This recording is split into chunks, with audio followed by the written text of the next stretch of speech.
Raw, uncut, and unapologetic. Welcome to Men Talking Mindfulness.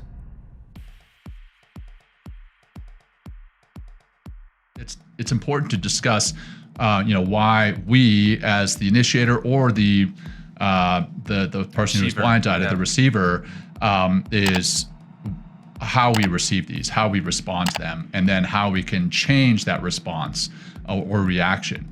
Let's talk about that a little bit, and then let's kind of break down ways to prepare ourselves or to actually have that conversation in a much better way, so that we both parties in the conversation feel safe, and as though there's going to be a nice free flow of conversation. Over to you. Well, right from the top, I think it's like you're talking about like coming from that place of reacting versus responding. And in the reaction nature of this, we're emotionally attached, emotionally driven, and therefore taking actions based on emotions. And those emotions could have actually no factual basis in reality at all, right? So that's like, I think, one thing to understand about when we're reacting, and even like, being the receiver of this particular conversation, you get in that defensive crouch and ready to kind of like fight back, right? So that's also driven by an emotion as well.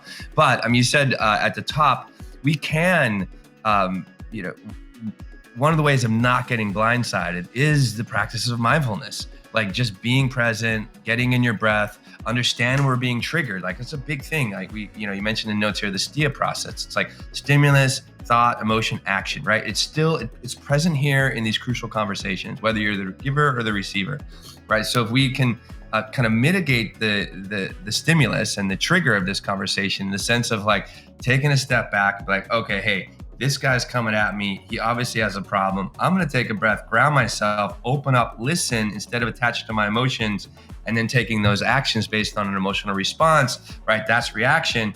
And instead, I can respond by finding my breath, staying grounded, be objective, not attached to my emotions, and taking actions based on what I'm actually factually hearing and seeing in the moment, instead of telling myself some sort of story that might have actually zero basis in reality. So let's just unpack that STIA process real quick. So the STEA, we've discussed that with Dr. Seth Hickerson on one of our previous episodes about reacting versus responding. STEA, stimulus, thought, emotion, action. And in these crucial conversations, and in this book, it talks about a helpful tactic is retracing our steps to action.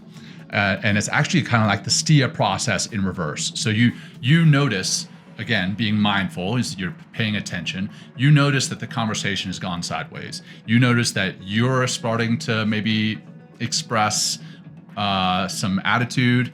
Maybe you're starting to roll your eyes. Maybe you're starting to feel tension in your shoulders. You're starting to notice that increase in heart rate, increase in respiratory rate. When you notice that in yourself, that's one piece. You can notice that in somebody else too. You notice the body language. Okay, so that, yeah, exactly. What's this motherfucker want?